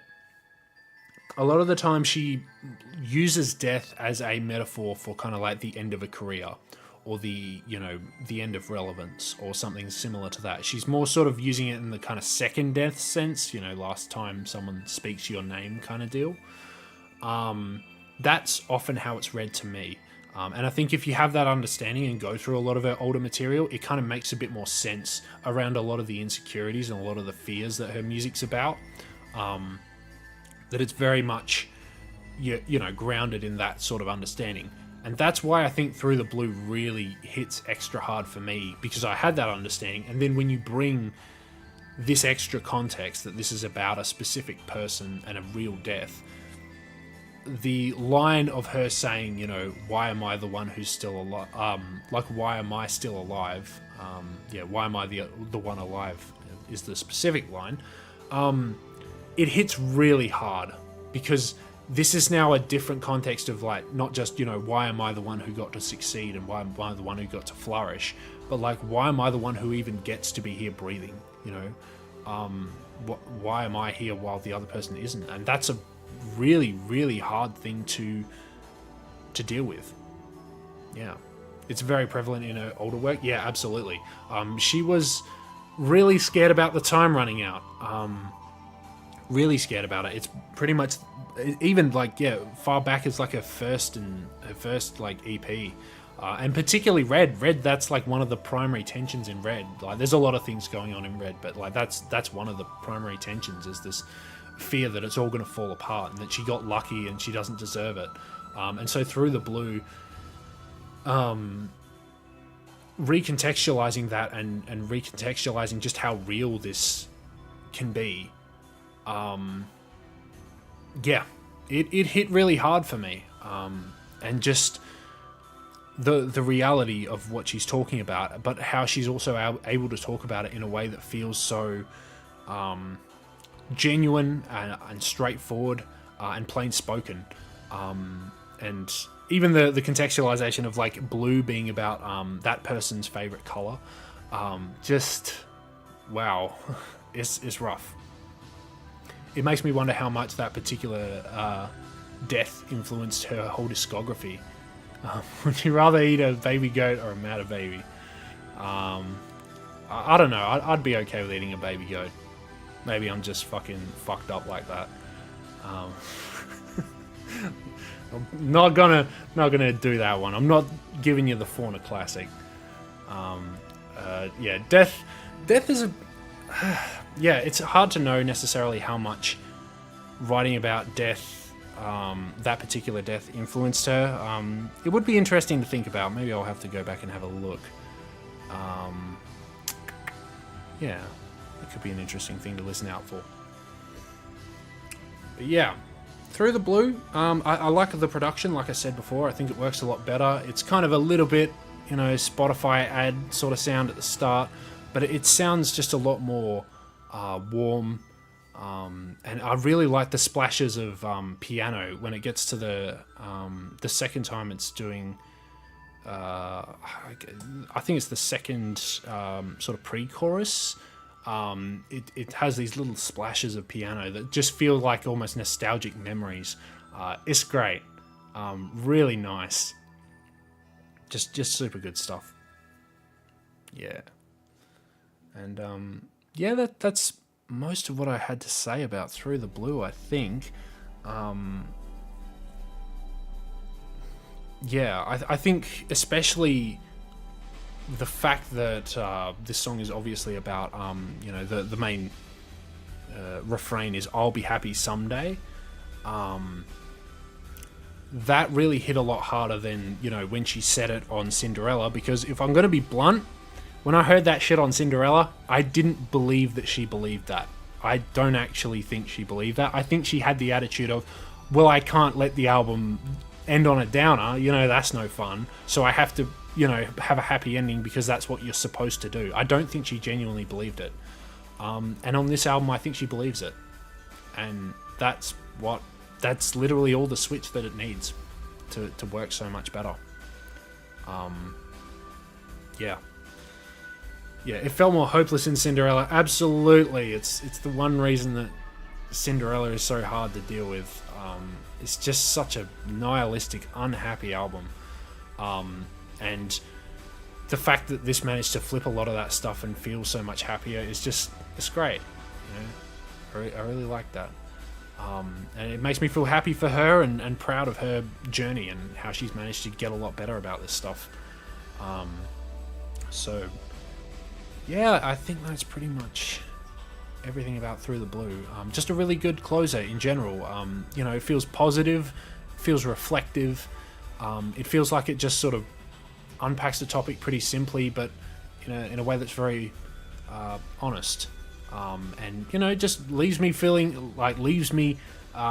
of leaving the album in a good mood, which is nice. It's nice to be able to leave an album and just be in a good ass mood, and feel like, yeah, that was a good use of my time. Even comparing the album art shows the difference between Cinderella and Phantomime. Yeah, absolutely.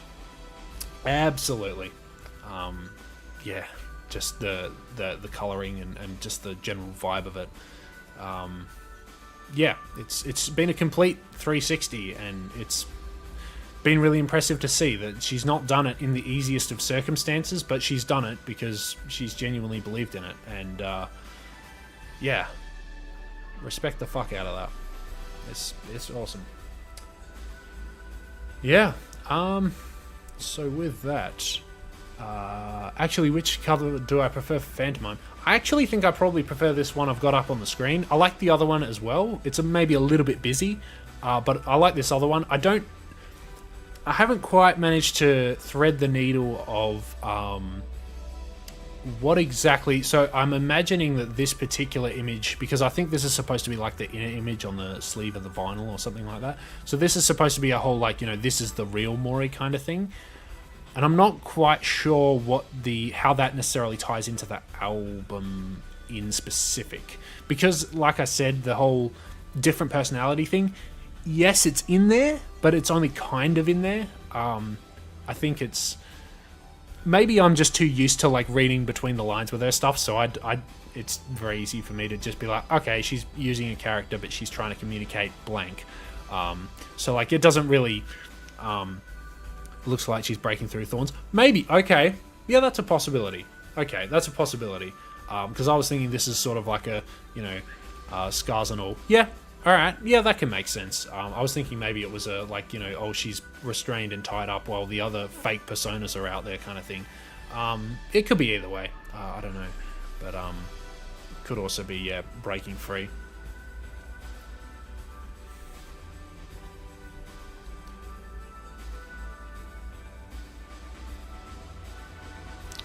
And yeah, with that, I kind of feel like I've said most of my piece on Phantomime. I think just overall, it's a good listening experience. It's a good pop record. The main thing that holds me back for a lot of these songs is that the musical stuff doesn't feel quite as... yeah, there is a bit of a committee designed degree in there, in that a lot of some of the songs, I think I really like them now, and I really enjoy them, for what they're doing.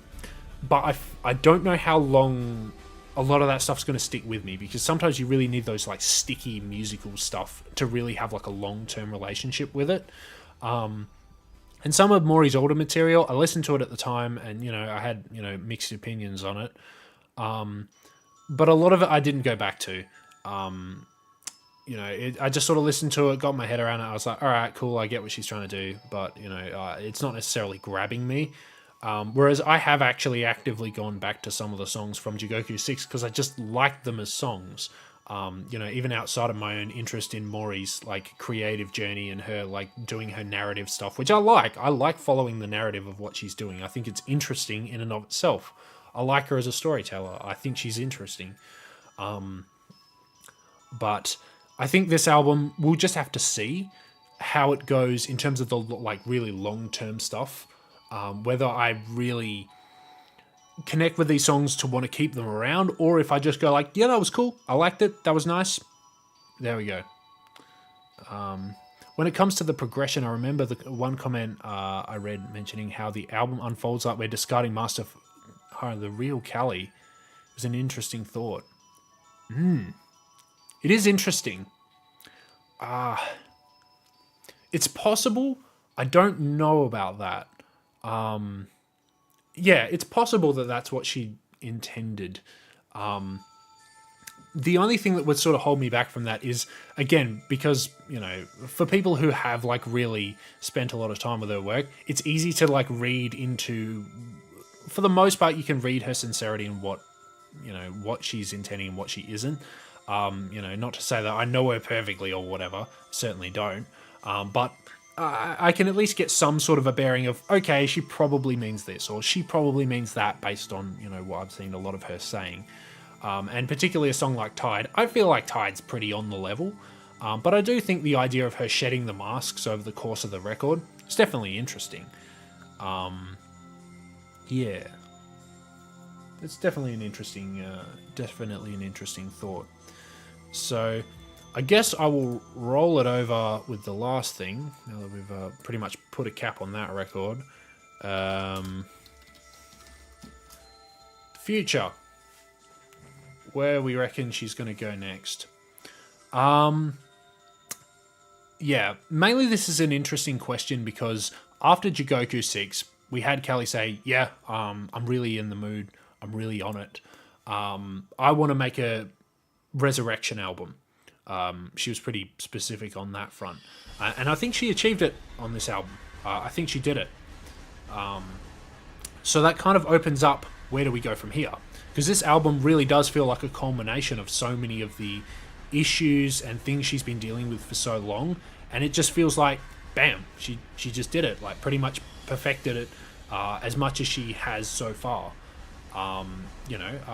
For my personal taste, it doesn't necessarily absolutely max it out, but as far as what she's been trying to do, it's a big step forward. So what is going to be the next step? And of course, I can't necessarily predict what she's going to do, but I do have a couple things that I would like to see. Personally, I would still like to see her keep pushing on the metal front. I like a lot of her work in there. I want to see her like really push it and see what she can do with it. I think it flatters her style quite a lot, so I would like to see more of that stuff going on. I know a lot of older fans really want another Your Mori. Your Mori is like one of those old. That's like the holy grail for a lot of people. Like that's her like best album, and that's the shit they really want to see her get back to. And I've mixed opinions on that. I get why they like it. In the fact that that was an album that felt very specific in terms of a lot of Mori's other albums. You can definitely like say, all right, musically there's a lot of crossover with this, or she's pulling from that, she's doing that. Your Mori is like Mori. There's not really any other rap album that sounds like that album, almost at all. I've listened to a fair bit of rap music. Like there's like even like a lot of like underground alternative rap doesn't sound like that and doesn't really work like that. So I understand why a lot of people like really grab onto that and say, oh, we want this album back. And she seems to have pretty good memories of it too. Whether or not she could or even would go back there is a different question. She seems to want to distance herself from the whole internet rap thing, at least somewhat. She wants to keep rapping, obviously, but like in a maybe more like supplementary capacity. Like rapping is one of the things she does rather than the whole thing she does. But it still doesn't really sort of push away the idea that it would be really interesting to see her try it. To see her go back to rapping now that she's learned so many things. It would be interesting. I don't know if she'd be comfortable doing it just now. So, don't want to get too... don't want to indicate that's the only thing that she can do. I've seen a couple comments that do border on territory of, oh, what's all this new crap? She's fucking bad. All this stuff is generic and pop and crap. The only good album she has was Your Mori. That's when she was being real. And I think if you genuinely think that she's not being real on this album, you didn't listen to it. You didn't understand what it was about. So, yeah. Personally, I would like to see her try... I think the one thing that we can learn from Your Mori is that having that consistent producer really does work pretty well in terms of creating a very cohesive record. I don't think that's necessarily a possibility when you're under like UMG. I don't think that's necessarily something that she can really do. It would be nice though. It would be nice to have one consistent producer. I think that would be really interesting. But yeah, generally we seem to get an EP, then a full length, then an EP, then a full length. So yeah, here's hoping that the next EP is interesting. I'm sure it will be. She generally comes with a concept or comes with something forward thinking. But at least for now, after Phantomime, I'm happy for her to take a bit of a break and just sort of, not force it too much, not push it too much, because I don't think she needs to. I don't think she has anything to prove at this point. I'd like to get some cohesion for the EP at least. Yes. Yeah, I think the EP would be a good place to do that. To maybe see if she can really like knuckle down and say, right, okay, give me one producer, please. One person that I can work with for all these tracks. Even if, they want us to do friggin' promo singles or whatever, you get this person, so it's just them. So we can work together and we can make it happen. That's obviously a big ask. But like, I've got to be here to advocate for the art. Like, I can't just be here to say like, oh, what's most realistic. And advocating from the art perspective, what is going to make the best Mori album, it's going to be that. I really do think that. Because I think Mori's... While I respect that this album tried to roll in the whole, like, I'm a bit all over the place kind of into the concept that, there are many sides to her, many things she likes to do. It would be nice to see things drill down a bit and be specific. Like, right, we are going to tackle this thing and we're going to nail it. And I think a lot of people are asking for that because, part of the Your Mori love probably does come from that place of wanting something very specific and very cohesive that you can just really latch onto and have a very particular sound and a very particular vibe. So, yeah, would be really nice to hear that. But other than that, on the lyrical front, it would be interesting to see if she keeps. Well, obviously, I stated earlier that she's had. She's enjoyed a lot, like taking that sort of mental break away from her stuff to do the promotional singles. Personally, I would really like to see her try some more fictional stuff. And by that I mean playing with the actual character of Mori Calliope, the Reaper. I'd really like to see her play with that. I don't think she will, but I would personally enjoy it. Like, you know, if she wanted to use some of the personalities she's come up with, like the cowboy, you know, the cowboy outfit and some of the outfits, and, you know, maybe lean into them for certain songs. I'd like to hear her do something like kind of Southern Gothic Western kind of shit. I think that would be super cool. Character pieces are great. Absolutely. I think she can do it too. One of the songs that I think is really underrated from her catalogue is Reaper versus Sheep. It's a very silly song, but it's really good fun because Mori just sort of is way more playful and in on the joke. And it works really well because of it. So I think giving her the space to just sort of play with some more like fictional stuff, I think would just really work quite well. And I think she would probably appreciate having the emotional distance at this point. Being able to just make music to be fun rather than just having to make it to be an expression of where she's at. You know, unless obviously she wants to express stuff.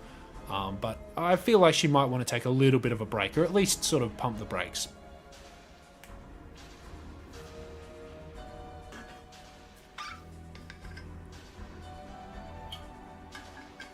It's one of the strengths of being a VTuber, having a character. Absolutely. It's one of the reasons I actually really give a shit about VTubing, is that having that sort of duality between the character and the person is a really interesting and an almost exclusive perk of this particular medium. I've not really seen any other creative medium that sort of plays with those two elements quite in the same way. There's some that are similar, but not quite the same. And I think Mori understands that, and I would really like to see her drill down into that. But yeah, apart from all of that, I feel like we've pretty much knocked everything on the head for this particular stream and all the stuff about Phantomime. Yeah, pretty much run out of stuff for me to say about this record at least. And yeah, just hope Mori puts out more good stuff. I'll probably still follow her stuff, but I did for the longest time want to write quite a big sort of video essay thing about Mori. I still might, still probably will actually, but it feels a lot less urgent. Really enjoy your thoughts. Oh, thanks, appreciated. You know, I try to put thought into what I do for her work because I think it deserves it. Yeah, the initial reason I wanted to do a video about her work in general is that I felt like at that point in time, you know, this was, you know, coming off the back of Cinderella, I felt like that it really was at the height of the whole, you know, hate train stuff, and that's still around, but I feel like it's definitely not as pervasive as it used to be. And I really did want to, like, you know, maybe a bit naively wanted to do a bit of a, like, you know, put the hands in front of the train and go, stop, no, you've got it all wrong. And I don't think that's really as necessary anymore. I think she's got her shit together. She doesn't need people to, like, rush in and, like, you know, advocate on her behalf about, like, oh no, she's actually way more interesting, whatever. So yeah, I don't really feel particularly I don't feel an urgency to talk about it, although I do want to still. There's still a lot of very interesting aspects to Mori and what she does. But I've, yeah, mentioned a good number of them here. Yeah, 2022 was a rough year for her. It was fucking terrible. It was really bad. And it came out in the art quite a lot. And in fact, when she was mentioning stuff on Last Days about, like, hitting the wine and stuff like that, yeah, you know, I don't want to tread too close to the line, but you could kind of hear it, and it's not a massive shock. Unfortunately, we can only just be happy that she's doing a lot better now. seemingly holistically doing better, which has just been fucking awesome. So good. So yeah, that's probably it for myself and Mori for right now.